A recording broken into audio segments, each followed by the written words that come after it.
Since the dawn of civilization, the powerful have conspired to twist the course of history to suit their own designs. Like puppeteers, a few shadowy figures could still be pulling the strings of destiny for billions. Those who cry conspiracy are usually mocked at, for sometimes the truth is so obvious it goes unnoticed. Are those merely paranoid fantasies cooked up to feed the appetite of paperback readers and web surfers, but which bear no relation to reality? Or are we living out some perfectly executed plan? Wars, revolutions, social movements, terrorist attacks. Everything is given an official explanation, but perhaps nothing is what it seems to be. Let's dare to unveil the incredible world of secret societies. United States of America, the most powerful nation of all time. A good friend to have, a terrible enemy to confront. But the world champions of democracy may be hiding a dirty little secret, because they may well be the first ever Masonic country. A nation built on secret alliances, yet still their very own citizens remain unaware. As does the entire world.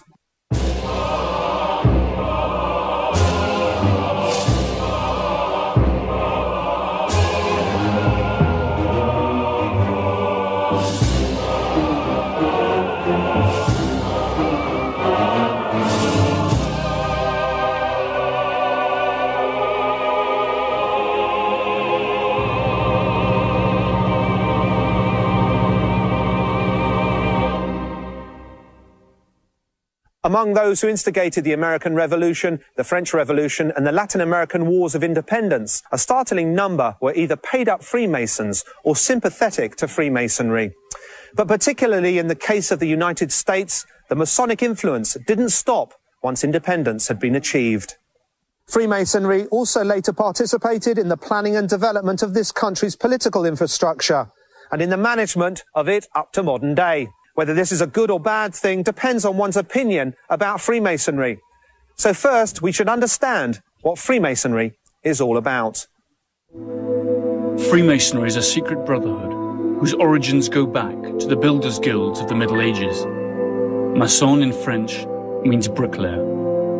It was born out of the need of these craftsmen to aggressively protect their skills, and by doing so, to maintain their status and livelihoods. In addition, their secrecy helped save their brethren from official persecution, since many of the Masonic ideals clashed head-on with those of the Church in Rome. By the end of the Middle Ages, Masonry had evolved into Freemasonry, or Free and Accepted Masons. Free for not admitting slaves or serfs into their ranks, and accepted for now accepting not only builders, but also anyone who swore allegiance to their rules. Freemasonry became an anti-clerical, an anti-monarchical secret society that kept many of the symbols and rituals of the original builders' guilds. Though it became a civilian social organization with avowedly humanistic objectives, on many occasions its operations were secret and unmistakably political. For centuries, Freemasonry was officially persecuted by the church and the establishment. However, many nobles and clergymen did in fact belong to this secret society. Its ability to attract even those who were supposed to be against it made Freemasonry all that more intriguing and disturbing. The origins of Freemasonry in the United States go back to 1682, when Scotsman John Skene, an active member of the Scottish Aberdeen Lodge, took residence in the American colony of New England. 3 years later, he was made Deputy Governor of West Jersey. Jonathan Belcher, who was Royal Governor of Massachusetts and New Hampshire, became a Freemason in London in 1704, and boasted of being the first Freemason to be born in the United States. By 1776, what we now call the United States were barely 13 small colonies crowded upon the East Coast. They had been founded by English Protestant Puritans, the famous Pilgrims, who had been expelled from England by the powerful Anglican Church. The rest of the country was a rich and vast terrain inhabited exclusively by native tribes, an unexplored land that was more often than not conquered at gunpoint. This was an era where men worked, fought and dreamed while God watched them from the pulpit, or so they believed. In that rugged landscape, within a social structure dominated by the Puritans, the first Freemasons began to disseminate the revolutionary ideas that they had brought from Europe. Ideas of religious freedom, independence, science, rationalism, and humanism. The emerging American Freemasons were strongly influenced by the Rosicrucians, another secret society that was created in Germany in the early 15th century for the study of the hidden arts. The American Freemasons adopted many of the Rosicrucians' mystical ways, as well as their Greek and Egyptian symbols. Symbols that can be seen in many American national emblems today. The Rosicrucians claim to have founded their first American lodge in 1694 in Philadelphia, when William Penn, the Quaker who founded the first American community to advocate total religious liberty, Pennsylvania, invited Johann Jacob Zimmermann's Chapter of Perfection to leave Germany and join them. Zimmermann, a Rosicrucian, believed that Christ would return in the year 1700.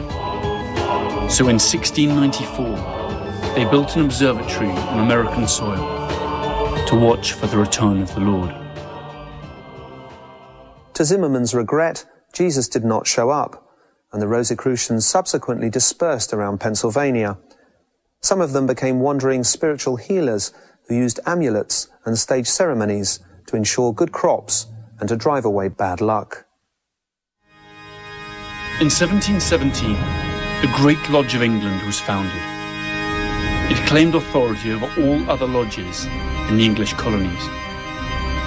But the American lodges rejected the right of the Great Lodge to exert control over them, and they did not recognize its authority.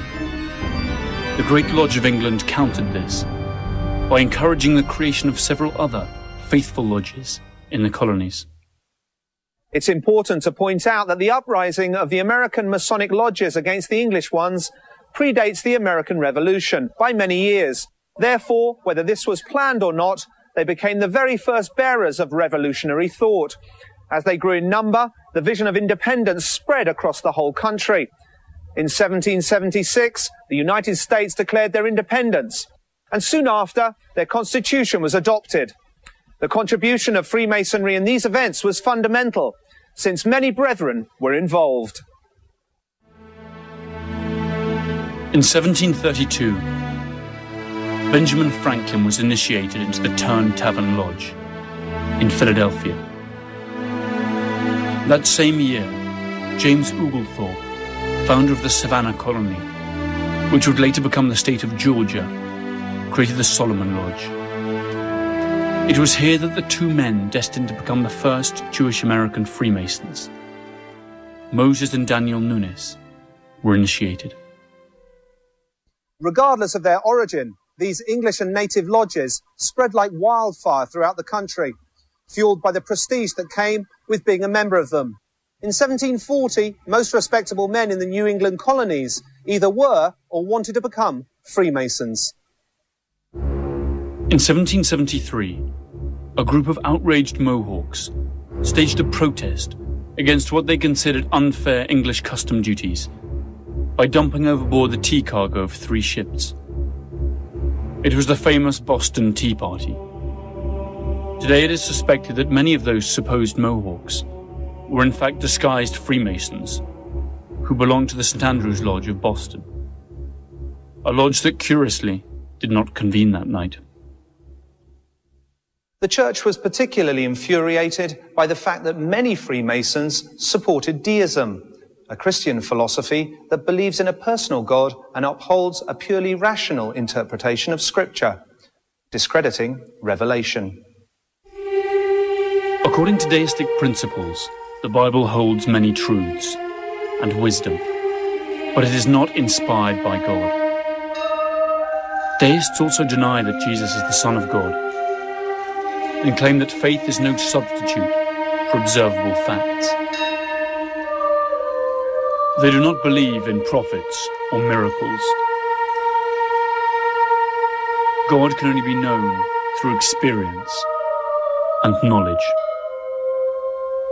For the Church of England, as well as for the Puritans, deism was clearly a heresy that had to be wiped out. The persecution of heretic Freemasons was relentless, but nothing could stop them. Soon the British colonies in America would take their first great steps towards liberty, and in their footsteps, the trace of Freemasonry could be clearly seen. Freemason and revolutionary ideas blended well. Masonic principles chimed with the American culture of the era, steeped as it was in notions of fraternity, liberty, and equality. Pennsylvania was a particularly fertile breeding ground for Freemasonry, since its inhabitants considered it to be the promised land of those who had suffered persecution in Europe. Here, Freemason symbols even appeared on crockery and home furniture. Although Freemasons were in favour of equality, slavery was still in existence in the United States, and they did not accept black people. So those freed slaves began to found their own lodges. Such was the case of the Prince Hall Lodge. In 1775, while still under British rule, the most worshipful Prince Hall Grand Lodge was created in Boston as a segregated chapter for free blacks, named after an emancipated slave, Prince Hall.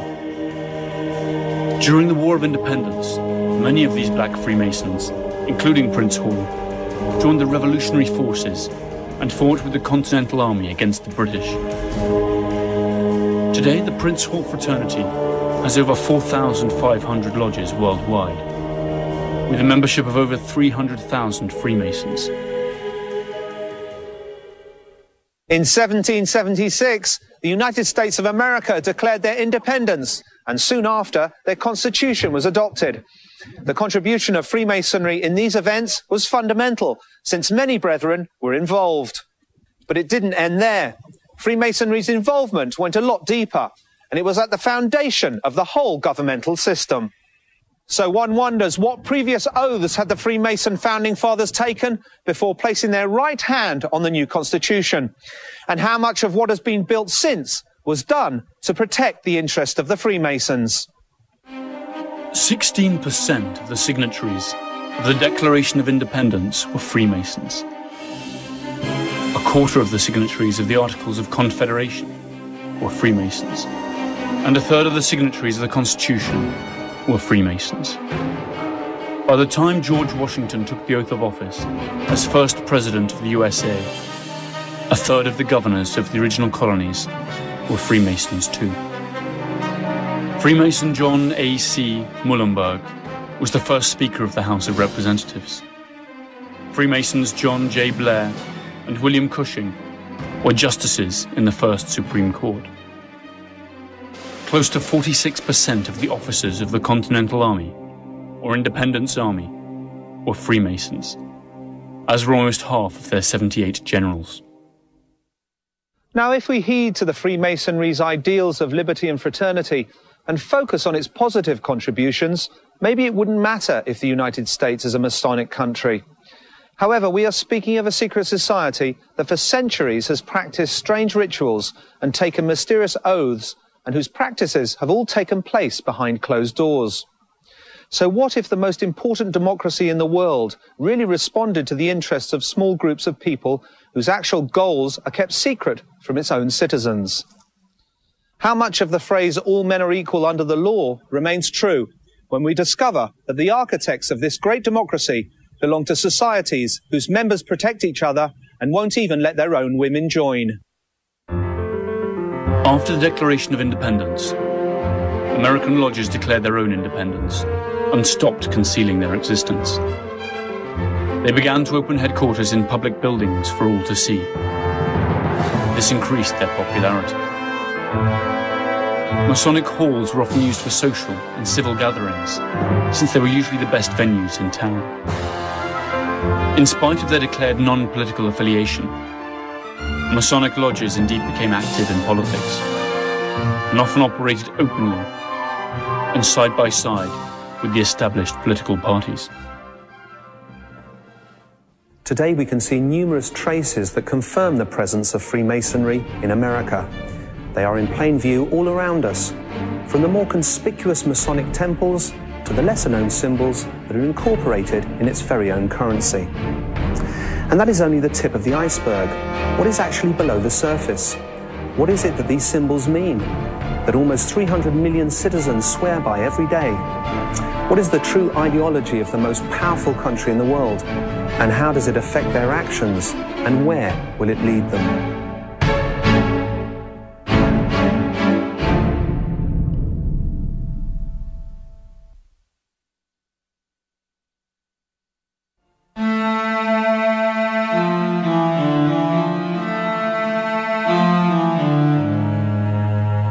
In the early 18th century, Freemason became particularly strong and influential in North America, where it played a key role in the creation of what today we know as the United States of America.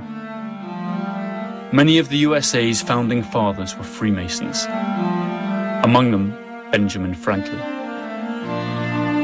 Franklin was a printer, scientist, inventor, politician and diplomat.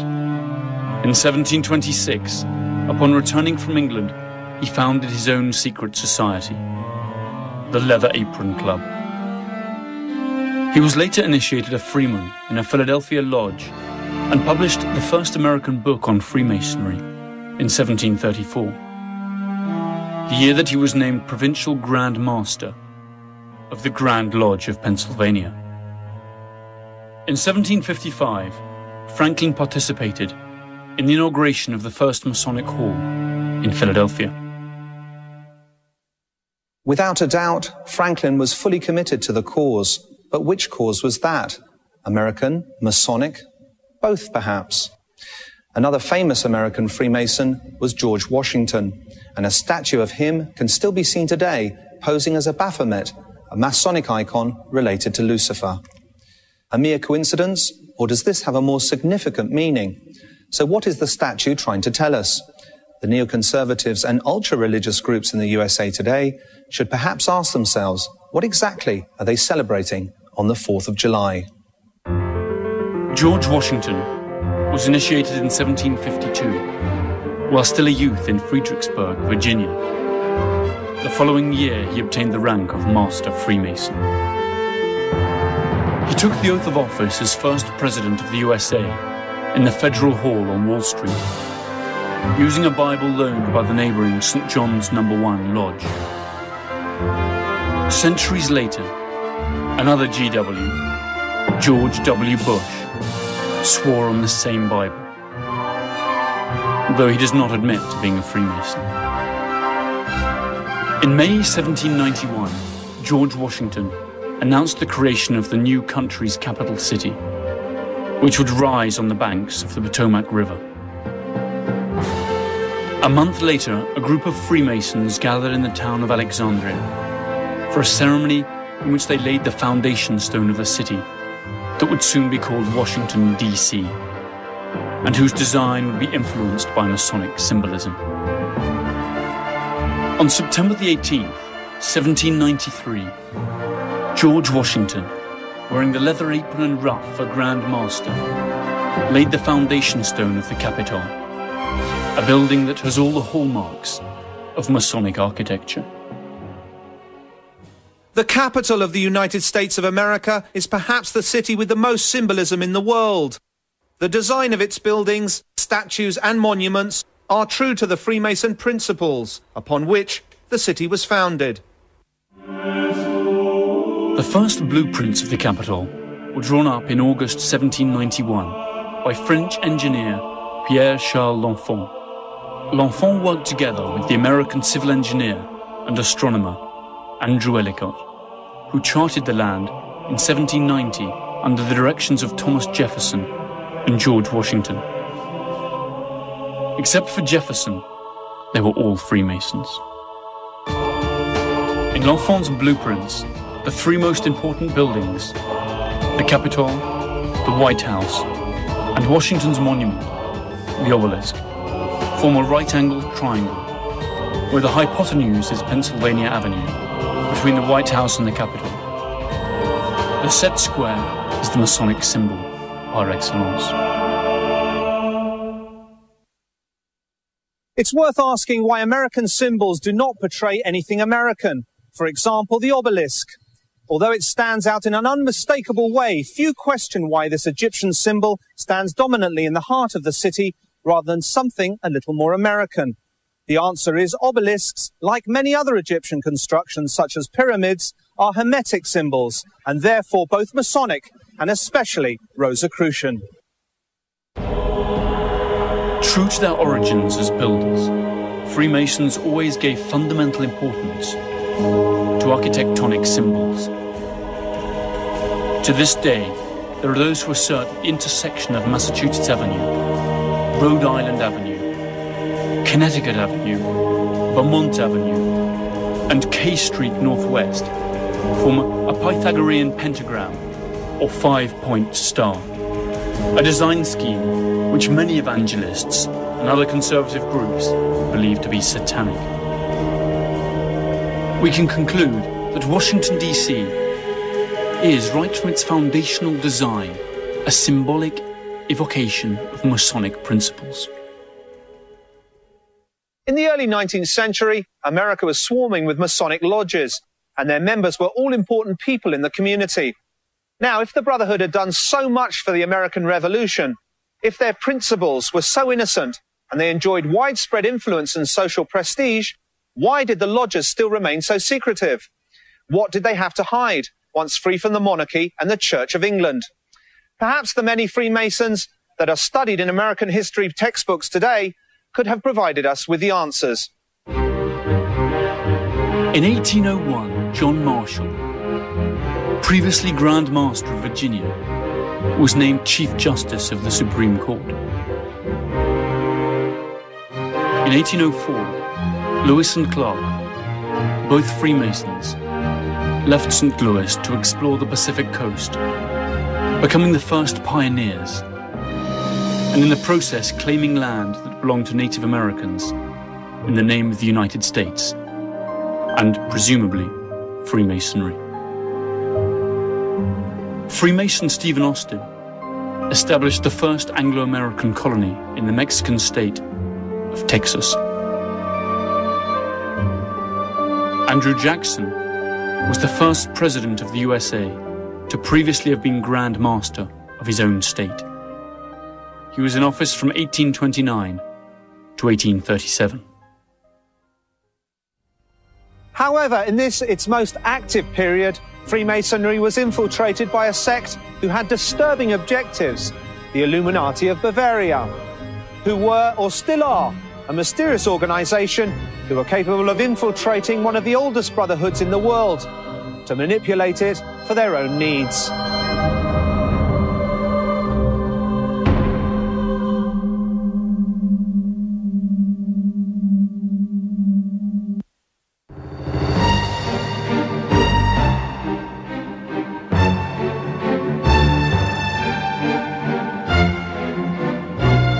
Freemasonry was undoubtedly the starting point for many of the most progressive ideas of the 18th century. In the American continent, the old European Brotherhood found a fertile soil for its anti-monarchic and anti-clergy ideas to flourish.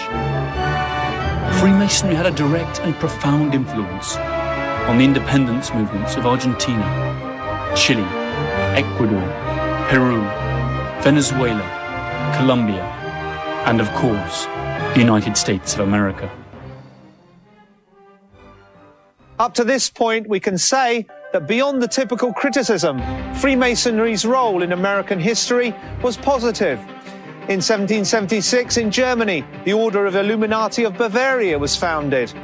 This was an organization created by a megalomaniac that very soon infiltrated almost all the European Freemasonry and perhaps the American lodges too. The Illuminati proposed putting an end to religion and all established government to create a new world order.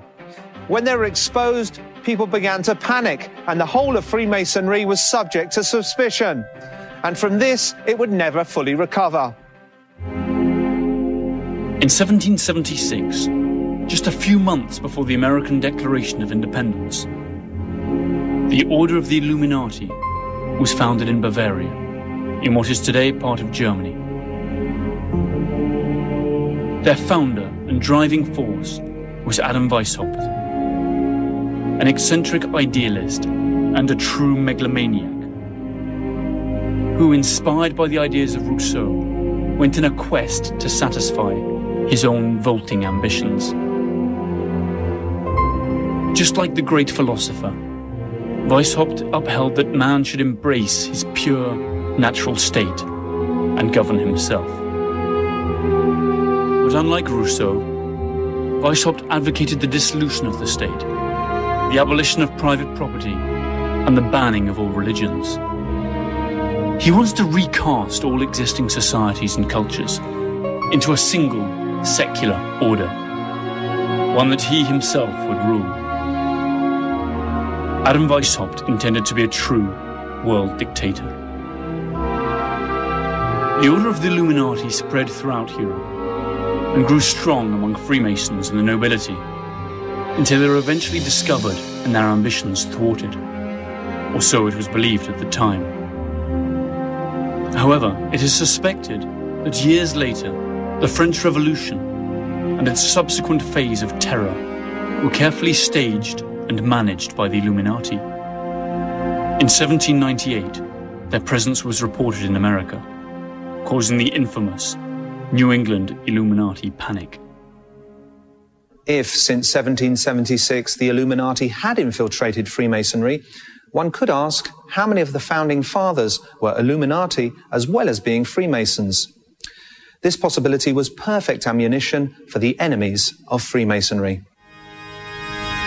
With the Declaration of Independence, the United States established freedom of worship.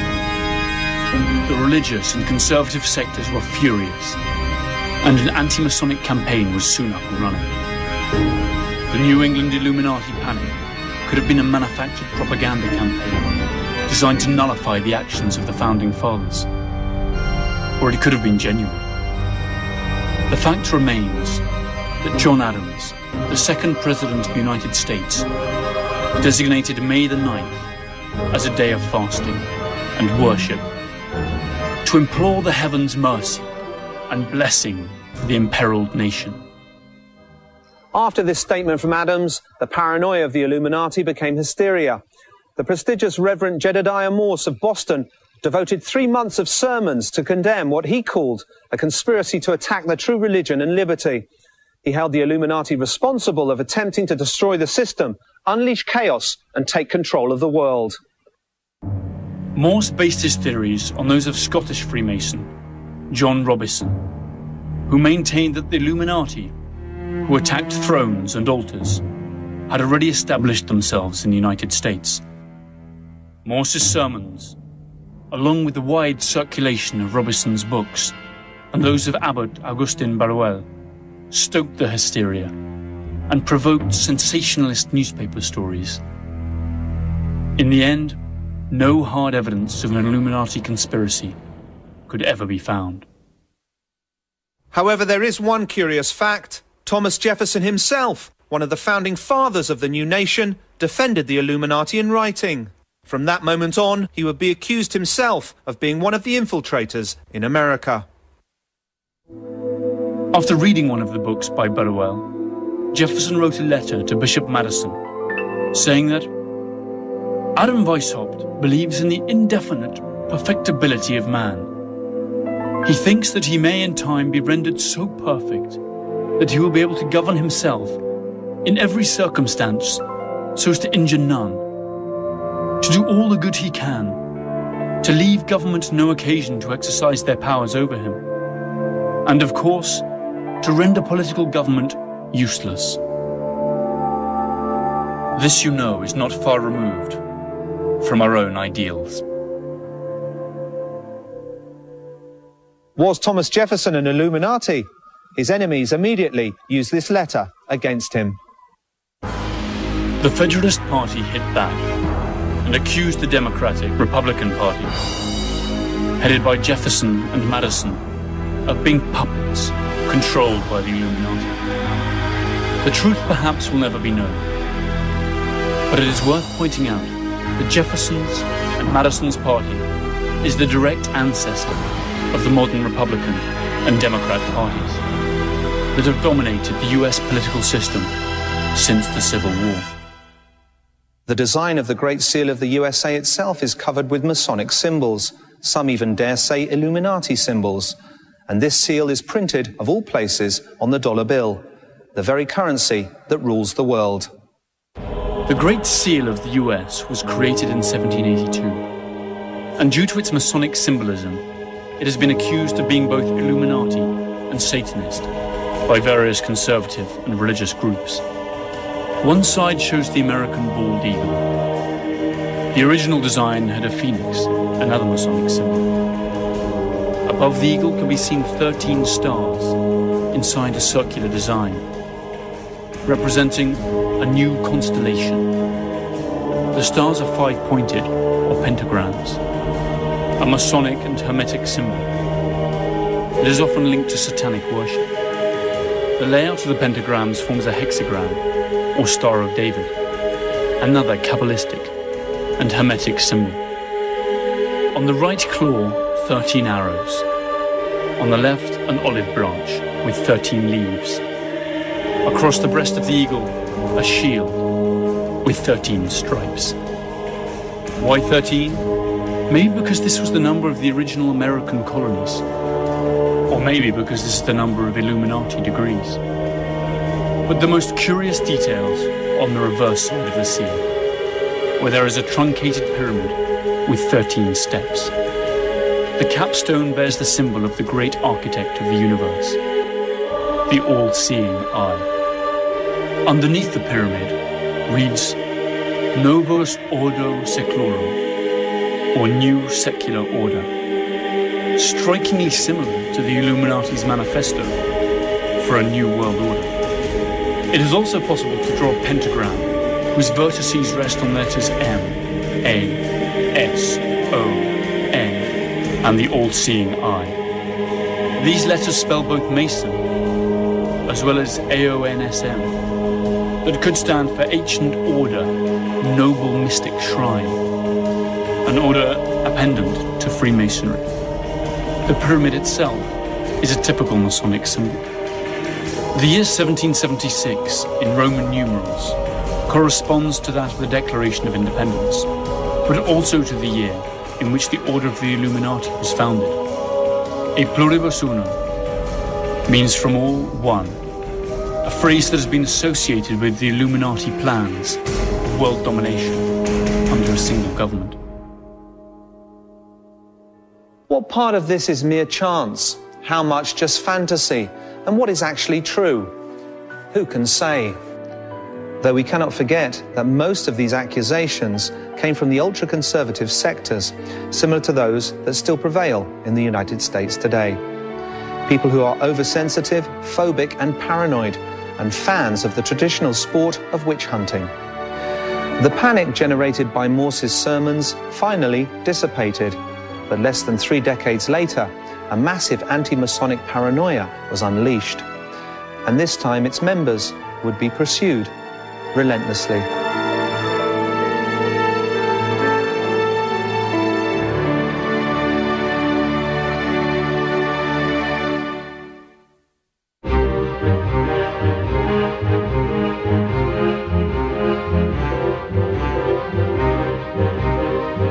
In September 1826, in the small town of Batavia, in New York State, a man named William Morgan disappeared. He was a former Freemason and a swindler who had threatened to write a book revealing the secrets of the secret society. Up until then, many anti-Masonic books had been published, but all of them had been written by outsiders. Morgan's book promised to be the first one written by an insider, and one which would reveal some of their deepest secrets. The Freemasons of Batavia first tried to burn down the print, and then managed to have Morgan accused of petty crimes. Finally, they abducted him and carried him to Fort Niagara on Lake Ontario, ordering him to cross the border into Canada. They said they gave him $500, a horse, and told him to head north and never come back. Morgan was never seen again. Without doubt, the Freemasons' reaction was horrific, but those were wild times, and America was a wild country. Many suspected that the only journey that Morgan made was to the bottom of the lake. The fact remains that nobody saw him alive again, and the episode ended in a suspicious trial that unleashed the wrath of the population, and a witch hunt followed. 26 Freemasons were accused, and 6 of them faced trial, although not for murder. The verdicts were very lenient. It was widely believed that the district attorney and the judges were also Freemasons. This caused a wave of demonstrations that began in New York and spread all over the country. Public opinion was once again inflamed. In the long run, the book was finally published by a daring associate of Morgan's. The paranoid and scandalous tone of the book made it an immediate bestseller. The average American already loved to imagine conspiracies and speculate about invisible enemies. Suddenly, the honorable and prestigious society became a sinister sect in the public eye. On St. John's Day, 3,000 people went to the headquarters of the Batavia Lodge, attacked the Freemasons, and looted the premises. In every town and village, lists were published denouncing the local Freemasons. In the years that followed, anti-Masonic sentiment spread all over the United States. In the 1832 presidential election, the anti-Masonic party came in third, with 8% of the votes going to its candidate, William Wirt, a former Freemason. Freemasonry stood accused of being anti-democratic, anti-American, and anti-Christian.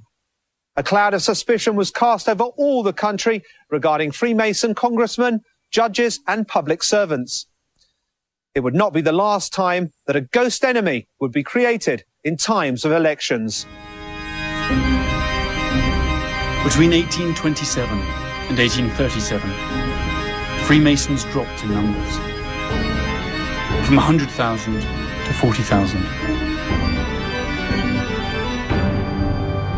Of the 500 active lodges in New York, only 75 remain. Many went underground and abandoned their annual banquets and parades. But Freemasonry had thick roots that ran deep. In just a few years, thanks to a certain Albert Pike, it made an amazing comeback. And since that new resurgence, its members would once again reach the highest positions in American society. Albert Pike was a brilliant intellectual. In 1850, he was initiated into the Western Star Lodge, number 2 of Little Rock, Arkansas, and went on to accumulate more than 130 Masonic degrees. It has been said that Pike was an Illuminati, and also one of the founders of the Ku Klux Klan. There is little evidence to support either of these claims.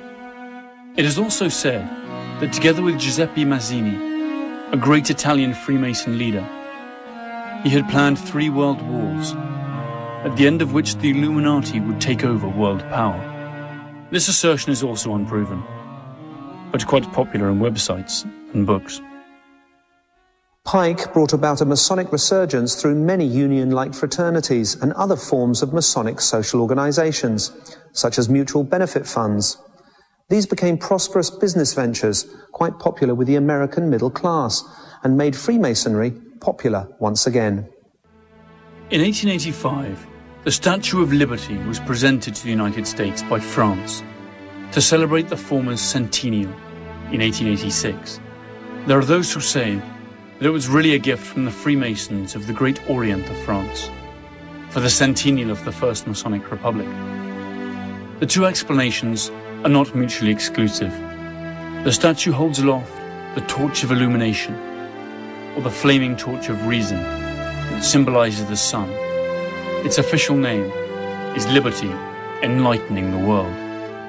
It was designed by a Freemason sculptor named Frederick Auguste Bartholdi. The French engineer who built it was also a Freemason, Gustave Eiffel, who also built the tower that bears his name in Paris. The foundation stone was laid in a Masonic ceremony organized by the New York Lodges in 1884.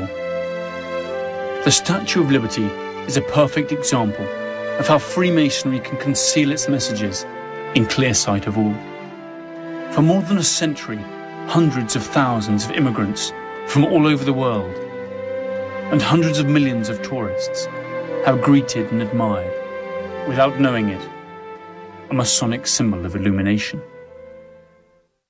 At the beginning of the 20th century, Freemasonry was once again a powerful force in the United States. The days of persecution were long gone.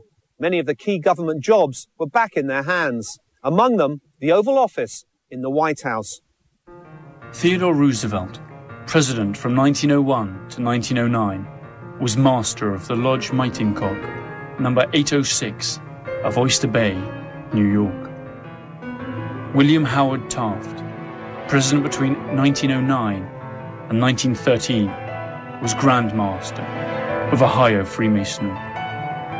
Warren G. Harding, president from 1921 to 1923, was a degree 33 Mason in Ohio Fraternity, number 26.